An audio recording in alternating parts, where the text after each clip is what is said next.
الحمد لله نحمده ونستعينه ونستغفره ونؤمن به ونتوكل عليه ونعوذ بالله من شرور أنفسنا ومن سيئات أعمالنا من يهده الله فلا مضل له ومن يضلل فلا هادي له وأشهد أن لا إله إلا الله وأشهد أن محمدا عبده ورسوله أرسله بالحق بشيرا ونذيرا بين يدي الساعة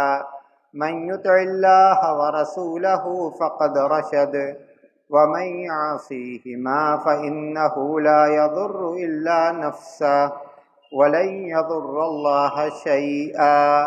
أما بعد فإن خير الحديث كتاب الله وخير الهدي هدي محمد صلى الله عليه وسلم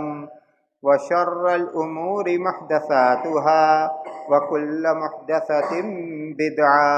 وكل بدعة ضلالة وكل ضلالة في النار فأعوذ بالله من الشيطان الرجيم بسم الله الرحمن الرحيم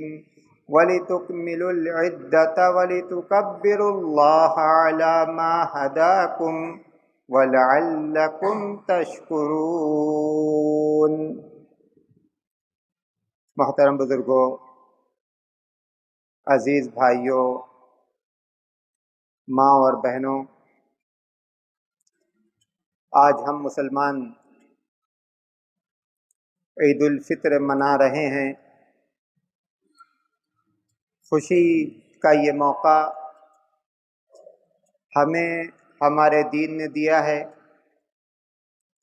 جب ہم نے اللہ تبارک و تعالیٰ کے فضل و کرم سے رمضان کے فرض روزے پورے کیے تو اس فریضے کی ادائیگی کے بعد ہمارے لیے یہ مشروع کیا گیا کہ ہم اس فریضے کی ادائیگی پر اللہ تبارک و تعالیٰ کا شکریہ ادا کریں، اس کی بڑائی اور کبریائی بیان کریں، اور ساتھ ساتھ اللہ کی اس توفیق پر خوشی کا اظہار بھی کریں۔ قل بفضل اللہ وبرحمتہ فبذلک فلیفرحوا وہو خیر مما یجمعون۔ آپ کہہ دیں کہ اللہ کا فضل اور اس کی رحمت سے ہم نے اس فریضے کو پورا کیا، فبذلک فلیفرحوا، تو انہیں چاہیے کہ وہ اس فریضے کی ادائیگی پر خوشی اور مسرت کا اظہار کریں۔ اللہ کے رسول صلی اللہ علیہ وسلم نے فرمایا وَلِلصَّائِمِ فَرْحَتَانِ فَرْحَةٌ عِنْدَ فِطْرِ،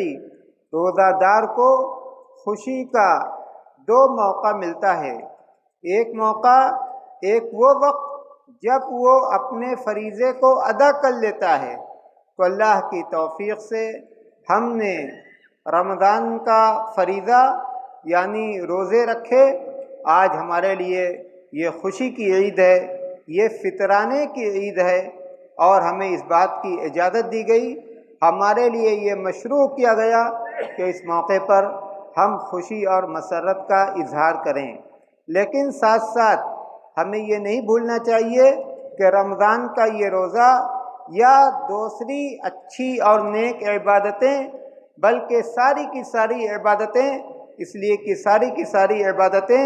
اچھی اور نیک ہی ہوا کرتی ہیں، اس لیے کہ ہمارے دین نے ان عبادتوں کو مشروع کیا ہے۔ تو ایک مسلمان نیکی کا جو بھی کام کرتا ہے وہ اللہ کی مدد اور اس کی توفیق سے کرتا ہے۔ اگر اللہ تبارک و تعالیٰ اس کے لیے نیکی کے اس کام کو آسان نہ بنائے، اگر اللہ تبارک و تعالیٰ اس کے دل میں نیکی کی محبت نہ ڈالے، اگر اللہ تبارک و تعالیٰ اسے اس نیکی کے کام کے کرنے کی توفیق نہ دے، تو وہ نیکی کا یہ کام نہیں کر سکتا۔ اسی لیے اللہ تبارک و تعالیٰ نے فرمایا وَلِتُكْمِلُوا الْعِدَّةَ، وَلِتُكَبِّرُوا اللَّهَ عَلَى مَا هَدَاكُمْ، رمضان کی جو گنتی ہے اس گنتی کو، ان دنوں کو روزہ رکھ کر تم پوری کرو۔ وَلِتُكَبِّرُوا اللَّهَ عَلَى مَا هَدَاكُمْ، اور اللہ نے تمہیں جو ہدایت دی، تمہیں جو توفیق دی، تمہاری جو مدد کی، اس پر تم اللہ تبارک و تعالیٰ کی بڑائی اور کبریائی بیان کرو۔ اللہ اکبر، اللہ اکبر، لا الہ الا اللہ، واللہ اکبر، اللہ اکبر، وللہ الحمد۔ اور ساتھ ساتھ اللہ تبارک و تعالیٰ نے یہ بھی فرمایا وَلَعَلَّكُمْ تَشْكُرُونَ، اور تاکہ تم اللہ تبارک و تعالیٰ کا شکریہ ادا کرو۔ تو اللہ تبارک و تعالیٰ کا شکریہ ادا کرنے کا یہ موقع ہے، اللہ کی تعریف اور توصیف کا یہ موقع ہے، اللہ کی بڑائی اور کبریائی بیان کرنے کا یہ موقع ہے کہ اس نے نیکی کی یہ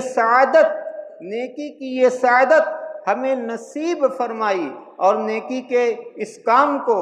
یعنی روزہ رکھنے کو ہمارے لیے اللہ تبارک و تعالیٰ نے آسان بنا دیا۔ اگر اللہ تبارک و تعالیٰ کی توفیق نہ ہوتی، اگر اس کی مدد نہ ہوتی، تو ہم اس نیکی کو انجام نہیں دے سکتے تھے۔ ساتھ ساتھ ہماری یہ بھی ذمہ داری بنتی ہے کہ ہم نیکی کا جو بھی کام کریں، ہمیں یہ فکر ہونی چاہیے کہ اللہ تبارک و تعالی ہماری اس نیکی کو قبول کر لے۔ مسلمان نیکی کے کام پر اتراتا نہیں ہے، نیکی کے کام کو کر کے اس کے دل میں کبر اور غرور نہیں پیدا ہوتا کہ ہم نے تو اتنی نمازیں پڑھ لیں، ہم نے تو اتنے روزے رکھ لیے، ہم نے تو اتنے سارے صدقات و خیرات کر لیے، ہم نے تو اتنے سالوں تک زکوٰۃ کا فریضہ ادا کر دیا، ہم نے اتنے حج اور اتنے عمرہ کر لیے۔ مسلمان کی شان یہ نہیں ہے۔ مسلمان نیکی کے کام کو کرتا ہے، ساتھ ساتھ اس کے دل میں اس بات کا ڈر اور خوف بھی ہوتا ہے کہ کہیں ایسا نہ ہو کہ ہماری ریاکاری کی وجہ سے، کہیں ایسا نہ ہو کہ نام و نمود کا جذبہ نیکی کے اس کام میں پیدا ہو گیا ہو، اور اس کی وجہ سے یا یہ کہ کسی اور کمی کی وجہ سے ہماری یہ نیکی رد کر دی جائے۔ قرآن کریم میں اللہ تبارک و تعالیٰ نے فرمایا والذین یؤتون ما اتوا وقلوبهم وجلہ انہم الی ربہم راجعون، کہ وہ لوگ جو کاموں کو کرتے ہیں، اعمال کو انجام دیتے ہیں، اور ساتھ ساتھ ان کے دل ڈرتے رہتے ہیں کہ ان کو اپنے رب کے پاس لوٹ کر جانا ہے۔ حضرت عائشہ رضی اللہ تعالیٰ عنہ نے پوچھا کہ یہ ڈرنے والے لوگ جن کا ذکر اس آیت کریمہ میں کیا گیا، یہ کون سے لوگ ہیں؟ گناہگار لوگ ہیں، فاسق لوگ ہیں، فاجر لوگ ہیں، شرابی لوگ ہیں، جواڑی لوگ ہیں؟ اللہ کے رسول صلی اللہ علیہ وسلم نے فرمایا کہ لا یہ ابنت صدیق، نہیں صدیق کی بیٹی، یہ تو نمازی لوگ ہیں، روزہ رکھنے والے لوگ ہیں، زکوٰۃ دینے والے لوگ ہیں، حج اور عمرہ کرنے والے لوگ ہیں، نیکی کے کاموں کو کرتے ہیں اور اس کے ساتھ ساتھ ڈرتے ہیں کہ ان کو اپنے رب کے پاس جانا ہے۔ حضرت علی رضی اللہ تعالیٰ عنہ سے یہ بات منقول ہے، وہ کہتے تھے کونوا لقبول العمل اشد اہتماما منکم بالعمل، الم تسمعوا قول اللہ تعالی انما یتقبل اللہ من المتقین۔ جتنی فکر، جتنا اہتمام تم نیکی کے کاموں کے کرنے کا کرتے ہو، اس سے زیادہ اہتمام، اس سے زیادہ فکر تمہیں اس بات کی ہونی چاہیے کہ تمہاری یہ نیکی اللہ کے نزدیک قبول کر لی جائے۔ ایک مسلمان لوگوں کو دکھانے کے لیے نیکیاں نہیں کرتا، ایک مسلمان نیکی کرتا ہے اللہ کے حکم کی تعمیل میں، ایک مسلمان نیکی کے کاموں کو کرتا ہے اللہ کی رضا حاصل کرنے کے لیے، اس کے اجر و ثواب کی امید سے، اس کی جنت کو پانے کے لیے۔ تو جب ایک مسلمان نیکی کا یہ کام کرے تو اس کی ذمہ داری بنتی ہے کہ وہ نیکی کے کام کو کر کے اللہ تبارک و تعالیٰ سے اس کے قبولیت کی دعا بھی کرے۔ جب یہ اس کا طریقہ ہوگا، جب یہ اس کا وتیرہ ہوگا، جب یہ اس کی شان ہوگی، تو پھر اس کے دل میں نیکی کے کاموں پر کبر اور غرور اور اطراپن پیدا نہیں ہوگا، بلکہ تواضع ہوگا، انکساری ہوگی، اللہ کی طرف جھکنا ہوگا، اللہ کی طرف لوٹنا ہوگا، اور اس سے اس بات کی امید رکھنی ہوگی کہ اللہ تبارک و تعالی ہماری ان نیکیوں کو قبول فرما لے۔ اسی کے ساتھ ساتھ ایک مسلمان جب نیکی کے کاموں کو کرتا ہے تو کرتا رہتا ہے، کرتا رہتا ہے، اس لیے کہ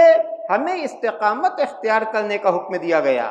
قرآن کریم میں اللہ نے فرمایا ان الذین قالوا ربنا اللہ ثم استقاموا تتنزل علیہم الملائکہ الا تخافوا ولا تحزنوا وابشروا بالجنۃ التی کنتم توعدون۔ بے شک وہ لوگ جنہوں نے کہا کہ ہمارا رب،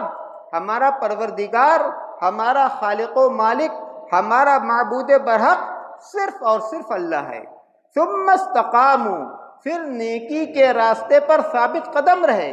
نیکی کے راستے پر چلتے رہے، تو مسلمان نیکی کے راستے پر چلتا رہتا ہے۔ اللہ کے رسول صلی اللہ علیہ وسلم نے فرمایا احب الاعمال الی اللہ ما داوم علیہ صاحبها وان قلت او وان قل۔ اللہ کے نزدیک مسلمان کا سب سے پسندیدہ عمل وہ ہے جس پر عمل کرنے والا قائم رہتا ہے، کر کے چھوڑتا نہیں ہے، نیکی کے راستے پر چل کے راستہ نہیں بدلتا۔ وَإِن قَلَّ، اگرچہ وہ عمل چھوٹا ہو، اگرچہ وہ عمل مختصر ہو، اور یہی اللہ کے رسول صلی اللہ علیہ وسلم کی بھی شان تھی، اذا عمل عملا اثبتہ، اللہ کے رسول صلی اللہ علیہ وسلم جب نفل نیکی کا کوئی بھی کام کرتے تھے تو اس پر قائم رہتے تھے، اس پر باقی رہتے تھے۔ آپ نے اپنے ایک صحابی سے کہا یا عبداللہ لا تکن مثل فلان، لا تکن مثل فلان، اے عبداللہ فلاں کی طرح سے مت ہو جانا۔ رات کو اٹھ کر نماز پڑھتے تھے، اس کے بعد انہوں نے نماز پڑھنا چھوڑ دیا۔ تو یہ مسلمان کی شان نہیں ہے کہ نیکی کے کسی کام کو کرتا ہے پھر اس کو چھوڑ دیتا ہے۔ اسی لیے رمضان کے روزے کے بعد بھی بہت سارے نفل روزے مشروع کیے گئے، مشروع اسی لیے کیے گئے تاکہ مسلمان اس نیکی پر قائم رہے۔ من صام رمضان ثم اتبعہ ستا من شوال کان کصیام الدہر، جس نے رمضان کے روزے رکھے اس کے بعد، یعنی عید کے دن تو روزہ رکھنا حرام ہے، لیکن اس کے بعد اس نے شوال کے مہینہ میں 6 روزے اور رکھے، چاہے وہ یہ 6 روزے مسلسل رکھے یا یہ کہ ناغہ دے کر رکھے، کان کصیام الدہر، گویا اس نے پورے سال روزہ رکھا۔ اس لیے کہ رمضان کے روزے اور 6 روزے، یہ اگر ان روزوں کو 10 سے ضرب دیا جائے تو یہ تقریباً پورے سال کے برابر ہوتا ہے، اور نیکیوں کا ثواب اللہ کے نزدیک 10 گنا سے لے کر 700 گنا، بلکہ اللہ تبارک و تعالیٰ کے فضل و کرم سے اس سے بھی زیادہ ہے، اس سے بھی زیادہ ہے۔ تو رمضان کا یہ مہینہ جس کو ہم نے پایا، اس مہینے میں ہم نے فرض روزے رکھے، اس مہینے میں ہم نے تراویح کی نماز پڑھی، اس مہینے میں ہم نے تہجد کی نماز پڑھی، اس مہینے میں ہم نے اپنے اعضاء و جوارح کو گناہ کے کاموں سے بچایا، ہم نے آنکھ کی حفاظت کی، ہم نے کان کی حفاظت کی، ہم نے زبان کی حفاظت کی۔ اس مہینے میں ہم نے اللہ کی توفیق سے فرض نمازوں کو جماعت کے ساتھ ادا کیا۔ اس سے یہ معلوم ہوا کہ ان نیکی کے کاموں کے کرنے کی ہمارے اندر سکت ہے، قوت ہے، صلاحیت ہے، اور ان کاموں سے ہمیں، نیکی کے ان کاموں سے ہمیں محبت ہے۔ اگر روزے سے محبت نہ ہوتی تو ایک مسلمان روزہ کیوں رکھتا؟ اگر رات کی نماز سے اس کو محبت نہ ہوتی تو اپنے نرم اور گرم بستر کو چھوڑ کر وہ اللہ کے حضور کیوں کھڑا ہوتا؟ اگر گناہوں سے اس کو نفرت نہ ہوتی تو رمضان کے مہینے میں گناہوں کے کاموں کو کیوں چھوڑتا؟ اگر صدقات و خیرات کی اہمیت اس کے دل میں نہ ہوتی تو صدقات و خیرات کیوں کرتا؟ اگر قرآن کریم کی تلاوت کی اہمیت کو وہ نہ سمجھتا اور اس کے اجر و ثواب پر اس کو یقین نہ ہوتا تو رمضان کے مہینے میں قرآن کریم کی تلاوت کیوں کرتا؟ جب اس کو روزے سے محبت تھی، جب اس کو رات کی نماز سے محبت تھی، جب گناہوں سے اس کے دل میں نفرت تھی تو یقیناً رمضان کے مہینے میں اس نے ان کاموں کو برتا، فرائض کو ادا کیا، گناہوں کو چھوڑا۔ تو جب ہم رمضان کے مہینے میں اپنے آپ کو نیکی کے کاموں کا پابند کر سکتے ہیں، جب رمضان کے مہینے میں ہم اپنے آپ کو نیکی کے کاموں کا پابند کر سکتے ہیں اور اپنے آپ کو گناہوں کے کاموں سے بچا سکتے ہیں، تو رمضان کے مہینے میں ہم نے رمضان کی عبادت نہیں کی، ہم نے رمضان کے رب کی عبادت کی۔ اور جو رمضان کا رب ہے وہی دوسرے مہینوں کا اور دوسرے دنوں کا بھی رب ہے۔ ہم دوسرے دنوں میں بھی روزہ رکھ سکتے ہیں، ہم دوسرے دنوں میں بھی قرآن کریم کی تلاوت کر سکتے ہیں، ہم دوسرے دنوں میں بھی رات کی نمازیں پڑھ سکتے ہیں، ہم دوسرے دنوں میں بھی توبہ و استغفار اور ذکر و اذکار کر سکتے ہیں۔ ایک مسلمان جب نیکی کی لذت کو چکھ لیتا ہے، ایک مسلمان جب نیکی کی لذت کو چکھ لیتا ہے، پھر اس کے بعد گناہوں کی لذت اس کو اچھی نہیں لگتی۔ جب وہ نیکی کے راستے پر چل پڑتا ہے تو پھر گناہ کے راستے کو اختیار نہیں کرتا۔ جب اللہ کی قربت کا احساس اس کے دل کو منور کر دیتا ہے تو پھر اللہ تبارک و تعالیٰ سے دوری کی وحشت اس کو نہیں بھاتی، اور جب وہ جنت کے راستے پر چل پڑتا ہے تو پھر جہنم کے راستے کو کیوں اختیار کرے؟ اتستبدلون الذی هو ادنی بالذی هو خیر۔ قرآن کریم میں اللہ نے فرمایا کہ جو بہتر ہے، جو اچھا ہے، اس کو چھوڑ کر تم برے کو اور بدتر کو اختیار کر لو گے۔ وَلَا تَكُونُوا كَالَّتِي نَقَضَتْ غَزْلَهَا مِن بَعْدِ قُوَّةٍ أَنْكَاثًا۔ اللہ تبارک و تعالیٰ نے فرمایا کہ اس عورت کی طرح سے مت ہو جاؤ، اس عورت کی طرح سے نہ ہو جاؤ جو کپڑا تو بنتی ہے لیکن کپڑا بننے کے بعد اس کے ایک ایک دھاگے کو الگ کر دیتی ہے۔ تو اللہ کی توفیق سے ہم نے نیکی کی جو عمارت قائم کی ہے، ہم اپنے راستے کو بدل کر اور گناہ کے کاموں کی طرف لوٹ کر، ایسا نہ ہو کہ ہم اس عمارت کو منہدم کر دیں، ایسا نہ ہو کہ ہم اس عمارت کو نقصان پہنچائے، بلکہ نیکی کے راستے پر قائم رہیں۔ یہی استقامت ہے، یہی آج کے دن کا سبق ہے، یہی بات اور یہی عہد آج کے دن ہمیں لینا ہے کہ ہم گناہ کی طرف نہیں لوٹیں گے، برائی کی طرف نہیں لوٹیں گے، بلکہ رمضان کی جو برکتیں ہمیں حاصل ہوئی ہیں، رمضان سے ہم نے جو کچھ سیکھا ہے، ہم اس کے مطابق رہیں گے اور اس کے مطابق چلیں گے۔ ساتھ ساتھ ہماری یہ بھی ذمہ داری بنتی ہے کہ ہم آج کے دن اور آج کے بعد بھی اسلامی اخوت اور بھائی چارگی کا مظاہرہ کریں۔ رمضان کے مہینے میں دیکھیے، رمضان کے مہینے میں سارے لوگ، امیر بھی، غریب بھی، چھوٹا بھی، بڑا بھی، سارے لوگ ایک وقت سحری کھاتے تھے اور ایک وقت افطار کرتے تھے۔ ایسا نہیں ہوتا تھا کہ امیر لوگ پہلے کھا لیں، غریب لوگ بعد میں کھائیں، امیر لوگ پہلے افطار کر لیں، غریب لوگ بعد میں افطار کریں۔ نہیں، یہ دین ہے، سب کے لیے ایک جیسا۔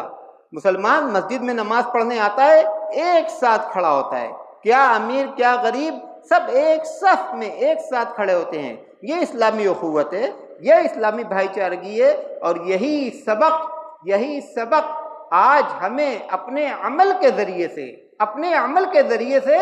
دنیا کے سامنے رکھنا ہے۔ صدقہ فطر کا جو حکم دیا گیا، اللہ کے رسول صلی اللہ علیہ وسلم نے کیا فرمایا؟ اللہ کے رسول نے فرمایا کہ طہرۃ للصائم و طعمۃ للمساکین، یہ روزے داروں کی پاکی کا ذریعہ ہے، اور جو مسکین ہیں، جو غریب ہیں، یہ ان کا کھانا ہے۔ تو اسلام یہ چاہتا ہے کہ جس طرح سے عید کے دن ایک امیر مسلمان کے گھر میں خوشیاں منائی جائیں، اسی طرح سے غریب مسلمان کے گھر میں بھی خوشیاں منائی جائیں۔ جس طرح امیر زادوں کے چہرے پر مسکراہٹ رہے، اسی طرح غریب زادوں کے چہرے پر بھی مسکراہٹ رہے۔ اسلامی اخوت، اسلامی بھائی چارگی کا ہمیں مظاہرہ کرنا ہے۔ جو ہمارے آس پاس پریشان حال لوگ ہیں، جو ہمارے آس پاس ایسے لوگ ہیں جن کے گھر کھانے کا نہیں، ہماری ذمہ داری بنتی ہے کہ ہم ان کو عید کی خوشیوں میں شریک کریں، ہم ان کو موقع دیں کہ وہ بھی عید منائیں، یہ موقع ہم کس طرح سے دیں گے، اس کا فیصلہ ہمیں خود کرنا ہے۔ اللہ تبارک و تعالی ہماری جملہ نیکیوں کو قبول فرما لے، رمضان کے روزے قبول فرما لے، نمازیں قبول فرما لے، اللہ تبارک و تعالی توبہ و استغفار کو قبول فرما لے، ذکر و اذکار کو قبول فرما لے، قرآن کریم کی تلاوت کو قبول فرما لے۔ بار الہا ہم میں جو پریشان حال ہیں تو اپنی رحمت سے ان کی پریشانی کو دور کر دے۔ جو بے روزگار ہیں بار الہا تو انہیں برسر روزگار کر دے، اور جو برسر روزگار ہیں بار الہا تو ان کے روزگار میں خیر و برکت عطا فرما۔ بار الہا تو اسلام اور مسلمانوں کو سر بلندی نصیب فرما۔ بار الہا تو مسلمانوں کی مسجدوں کی حفاظت فرما، ان کے مدارس کی حفاظت فرما۔ بار الہا مسلم نوجوانوں کی حفاظت فرما، لڑکوں کی حفاظت فرما، لڑکیوں کی حفاظت فرما۔ جو فتنے ان کے ارد گرد ہیں بار الہا تو ان فتنوں سے ان کو محفوظ رکھ، ان کی عصمت و عفت کی بار الہا تو حفاظت فرما۔ بار الہا تو ہمیں جب تک زندہ رکھ، اسلام پر چلنے والا بنا کر زندہ رکھ۔ جب موت آئے تو ایمان پر آئے، توحید پر آئے، لا الہ الا اللہ محمد رسول اللہ پر آئے۔ اقول قولی ھذا واستغفر اللہ لی ولکم ولسائر المسلمین فاستغفروہ انہ هو الغفور الرحیم، وآخر الدعوانا ان الحمد للہ رب العالمین۔